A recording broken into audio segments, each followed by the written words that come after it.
gaano tayo ka-ready mag-maintain ng sasakyan. So, habang nasa biyahe tayo guys, gawa tayo ng quick update. So, lagyan natin monthly kung magkano yung nagagastos natin. Hey guys, welcome back to JPD channel. Another day, another Sonnet vlog na naman tayo. Ngayon guys is August 25, Tuesday, 7 AM na. Andito tayo ulit pa rin sa Eastwood. And samahan nyo ako for another episode of JPD vlog. Pupunta tayo sa BGC sa Taguig. Mag-POV drive tayo and magkaroon na rin tayo ng quick Sonnet update and life update na rin. So, let's go guys!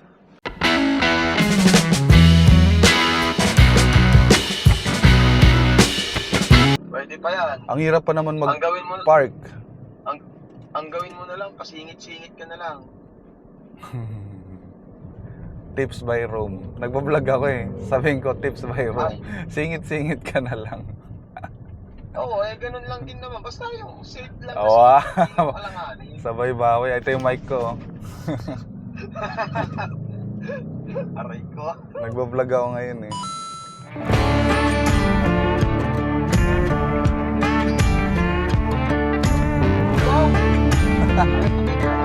Ayun guys, naabutan tayo ng traffic. So, nandito na tayo. Lumagpas, kakalagpas lang natin sa Ortigas, Chentisitas yata yun. Ayun, yung pupuntahan kasi natin ngayon guys is photoshoot. Yun, photoshoot tayo ngayon. Kailangan nakapormado tayo ngayon kasi anniversary natin sa company. Kumbaga, service awardee tayo, akit tayo sa stage itong December. So sa company natin, loyal yan. Sa mga bago pa lang sa aking channel guys. So I do vlogging since June 2024. Simula nang nakuha natin tong Kia Sonnet unit natin. Dinocument na natin sa first review niya. Nakailang review na siguro tayo, 8 review na yata. Every 6 months nagre-review tayo ng Kia Sonnet. So at some point nakatulong siya sa mga aspiring and mga beginners sa Kia Sonnet. Salamat sa mga comments and support. Na-appreciate ko guys yung mga comments nyo sa nagdaang vlog natin. Medyo natagalan lang ulit tayo makapag-update ng vlog kasi nga wala pa naman tayong gaanong ginagawa ngayon. And medyo busy rin tayo sa other errands natin, personal errands. So habang nasa biyahe tayo guys, gawa tayo ng quick update vlog. Update natin kung paano natin mini-maintain itong Kia Sonnet unit natin simula nung nakuha natin siya. And ano yung operational expense nito? Ano yung mga nagiging gastos natin daily, monthly, quarterly, or a certain period of time. So isa-isahin natin kung ano yung matatandaan. Ano lang to guys, wala tayong script. In any order na lang ito guys, and kung ano yung maisip natin along the way, yun ang gawin natin. So magsimula tayo. Paano ba natin na-acquire itong Kia Sonnet? So kung bago ka pa lang sa aking channel, I suggest na i-go through nyo. Nandun naman yung mga title na gusto nyo malaman about Kia Sonnet. Pero to summarize it up, i-discuss natin kung paano natin nakuha si Kia Sonnet. So itong Kia Sonnet natin is company issued vehicle sa atin. Sa company namin parang may certain position or role sa company na qualified na kumuha ng car plan ng company car, parang gano'n. So fortunately kasama ako sa naging qualified nung 2023, pero siyempre may due process siya, may certain internal procedure na nakuha ko yung Sonnet natin nung June 2024. Blessing in disguise, wala pang Sonnet nung 2023. So, blessing in disguise yung pag-aantay ko sa request ko na ma-approve. So, pagdating ng approval ko ng April and May, nagkataon na may bagong lalabas na unit. Kasi ang una kong kukunin talagang unit is Stonic. yun na yung pinapanood kong review talaga, and siya yung pasok sa ceiling price budget na approve sa akin. So, to cut the long story short, eto na si Kia Sonet natin, nakuha siya. Isa tayo sa first batch. Nilaunch lang yung Kia Sonet noong June 5, 2024. Nakuha ko tong unit natin June 14, 2024 kasi may mga papeles and yung mga ano daw dito, yung chassis number, serial number nitong sasakyan, kailangan siya sa contract ko sa Carplan eh. So at least nasa first batch tayo ng releases. And ang good thing, itong Sonet natin is two-tone. Stock siya from casa, and kung titingnan nyo yung ORCR, papakita ko na lang ulit.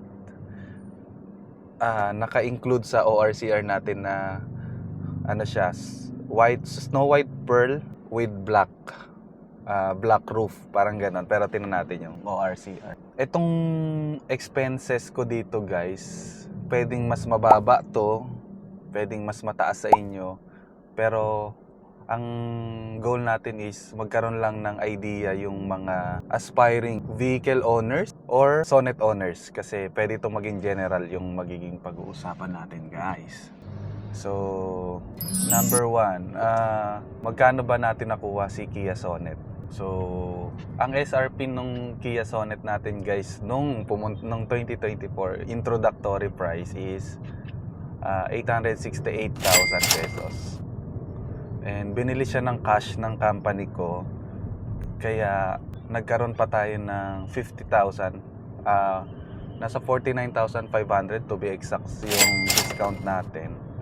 So naging 819,000 na lang yung unit price ng ating Kia Sonet.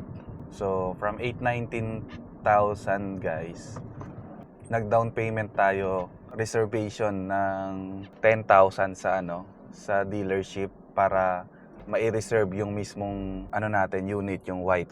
So ang ceiling price ko kasi sa company is dapat nasa 750,000 lang yung worth ng sasakyan na pwede nating kunin. Kapag lumagpas ka sa ceiling price sa 750, yung excess nun kailangan mong bayaran outright. So sa 750k, kailangan ko maglabas pa na 69,000 pesos. So sa 69, kasi nga yung 750 naging 819 eh. So yun yung kailangan ilabas.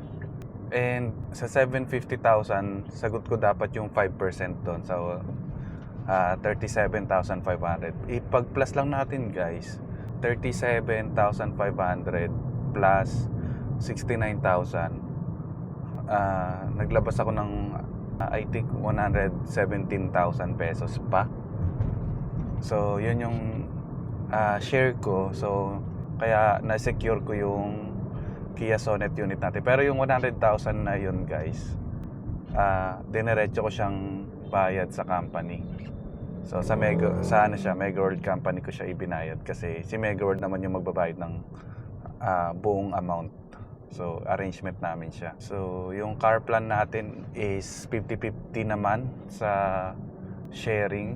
Sa 750,000, ang share ko lang na babayaran ko for 5 years is 375,000, kasi 50% ng 750. Ang binabayaran ko monthly sa aking amortization guys is 6,500 pesos. So nakakahalos na tayo, lagpas na tayo ng 2 taon nagbabayad. 3 more years to come, and sana matapos natin si Sonet. Kasi during the period na yan, hindi ka pwedeng mag-resign, hindi ka rin pwedeng ma-terminate sa company. So sipagan pa natin guys. So lang tayo, weekend vlogger lang tayo, kasi nga busy, corporate tayo, kaya tayo naman Monday to Friday. So yung mga kailangan nating maging budget kapag ka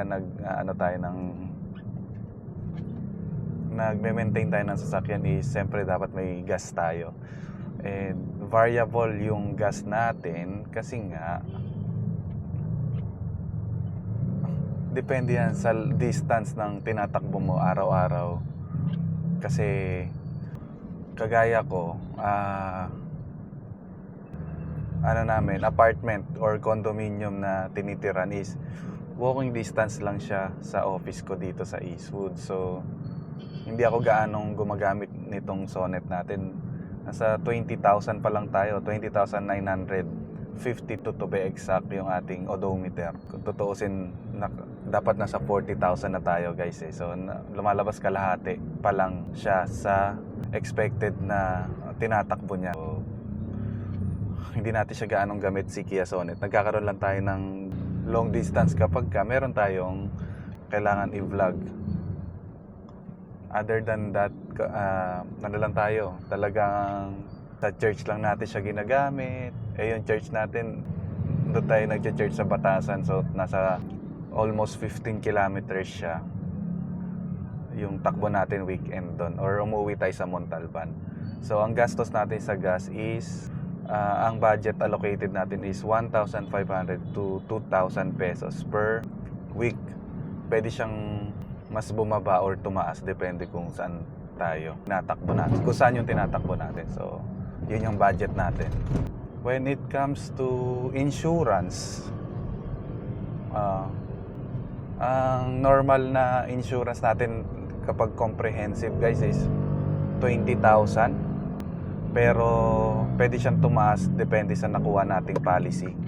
Pero sa case ko kasi guys, yung insurance kasi guys is naka-tuck in ako sa company.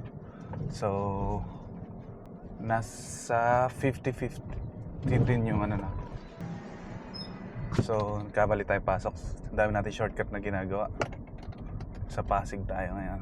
Hanap tayo na shortcut guys. So sa akin guys, ang ating insurance is nasa more or less 10,000 pesos annual. And via salary deduction naman siya. Tingnan natin kung pwede natin pakita yung breakdown ng deductions natin. So, yung car wash natin guys, dati nagdi-DIY car wash tayo. Nung umuwi tayo sa Montalban, may mga gamit tayo doon. Pressure washer, vacuum, shampoo, wax, pati nga sa gulong. Pero, tagal na rin tayong hindi nagdi-DIY car wash guys. Nagpapa-car wash tayo weekly. Pero pag maulan, minsan hindi na tayo nagka-car wash kasi nga parang sayang. Pero ang ideal na pagka-car wash is weekly. So ang budget dito guys, sa case ko dahil medyo nasa in-demand area, ang car wash natin is nasa 200 to 300 pesos per week. When it comes to preventive maintenance naman guys, ang good thing kay Kia, kasi dating nasa Toyota ako, quarterly kailangan mo magpa-PMS. So every 4 months or every quarter, 3 to 4 months. So parang 3 to 4 times ka ring pupunta per year. Dito kay Kia, every 6 months or every 10,000 kilometers, whichever comes first. So, case ko, June ko nakuha si Sonet. So, dalawa yung natin per year. Isang June, tas isang December. So, ang budget natin for that guys, and kapag lalong tumatagal yung unit, mas lalong nagmamahal dahil may mga laylitaw dyan na kailangan ng palitan, kailangan ng i-repair. So kapag wala namang gaanong papalitan, change oil lang, filters, between 5,000 to 8,000, depende kung may promo pa sa labor guys. So shout out doon sa Kia Acropolis. Doon na tayo lagi dahil ewan ko, malapit siya sa akin, and panatag na ako sa mga tao na nandoon. Pwede siyang tumaas guys up to 10,000 to 12,000 at more, pwede pang tumaas. Hindi ko ano pa yung mga makikita sa unit eh. Hindi tayo pwede magpa-service sa outside casa guys kasi mawawala yung warranty natin. Ano na ba yung mga major upgrades natin na ginawa dito sa atin, Sonet? So far, wala pa naman akong gaanong major due to budget constraint. Pero kung meron tayong magiging sponsor guys, nag-invest lang muna ako sa nag-invest tayo sa ano natin, under chassis, sa undercoating. Kasi nga sa baha, grabe yung baha guys sa Pilipinas. Kala mo may swimming pool. Bukod sa baha, mayroon tayong tayo, nagpa-undercoating tayo worth 6,000 pesos kung hindi ako nagkakamali guys. And yun, yung PMS ko pala guys is reimbursable naman sa company. So ang babayaran ko lang sa reimburse sa 92% ang sagot ng company doon. Let's say 1,000 yung PMS, ang sagot ko lang doon ay 80 pesos. 900 plus ang sagot ni company. Parang ganoon. Basta 92.8%. 92 kay company, 8% sa akin. So, reimbursable siya. Tapos, yung mga ginagawa kong upgrade dito and upkeep sa ating sakyan, nare-reimburse naman ng 50%. Yung mga accessories, kailangan yung accessories is necessary or necessity kung papasok na siya sa parang fancy and beautification, hindi siya reimbursable. So ano ba example ng beautification or fancy na? Pag nag-upgrade ako ng spoiler, nag-upgrade ako ng muffler, fancy na siya. So hindi siya, or nag-upgrade ng mugs. Hindi ko alam kung sama yung mugs na maganda kasi dapat stock mugs lang. Dagdag ko guys, nagpalit na rin tayo ng deep dish. Yung basahan natin, naka-deep dish matting na rin tayo. So, binili natin siya sa kasa worth 5,000 that time kasi siya OEM. Kasama yung trunk sa likod, yung trunk tray. So, pakita na lang natin yung video. And nagpalit na rin tayo guys ng baterya. Pakita ko yung model ng baterya kasi ang hirap bigkasin guys. And yung gulong natin, nagpalit na tayo, 4 na gulong na. Nagpalit tayo ng 4 na gulong. Kung tutuusin, 5 gulong na yung pinalitan natin. Dati tayong Nexen na brand. Pinalitan natin ng Bridgestone. Lumalabas kasi yung Bridgestone, nasa 5,000 ang isa. So, 20,000 guys yung Bridgestone na gulong. 4 na Bridgestone na tayo. Tapos, yung binili nating unang-unang gulong is Nexen. Then, naging spare tire na lang natin siya. Meron tayong vlog na binenta natin yung spare tire natin, yung parang hindi naman siya donut pero yun steel lang yung mugs niya.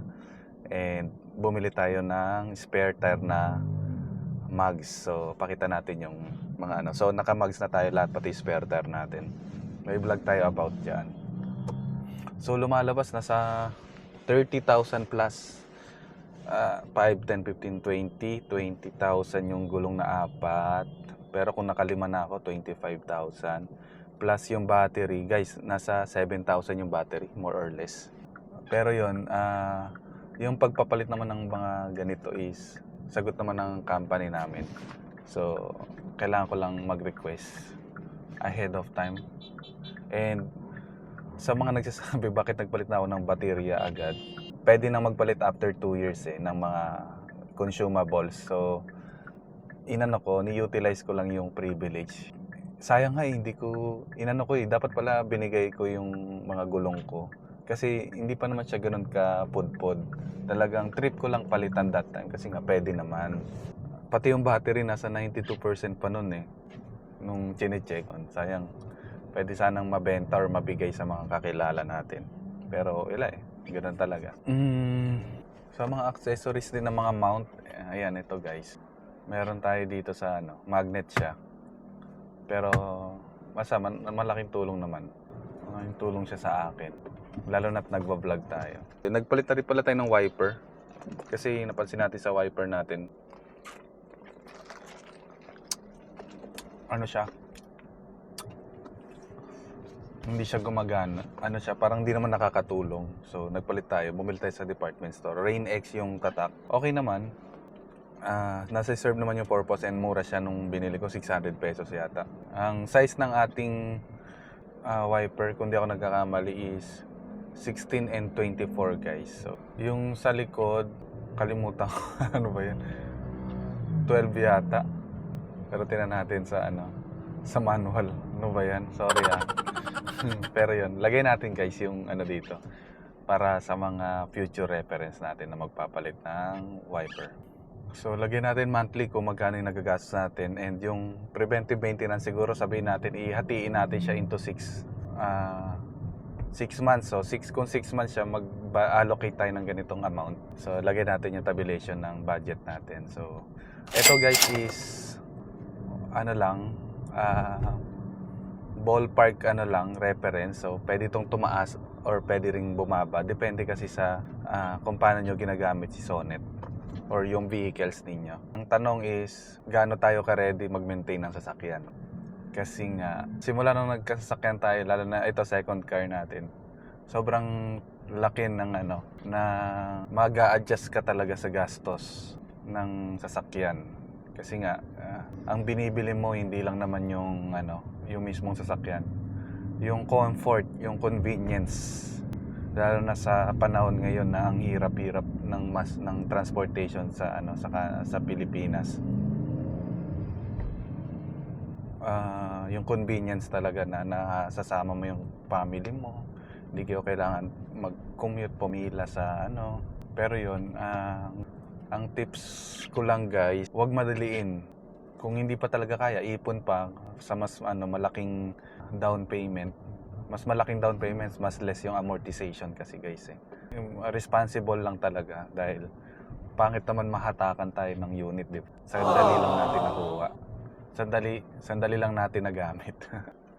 BGC na tayo guys. Umabot naman tayo 8:30. Ngayon is 8:14 naman. Salamat sa pagsama guys sa ginawa nating quick vlog. May mga tumatawag na sa atin. Don't forget to like, subscribe sa aking channel. Peace!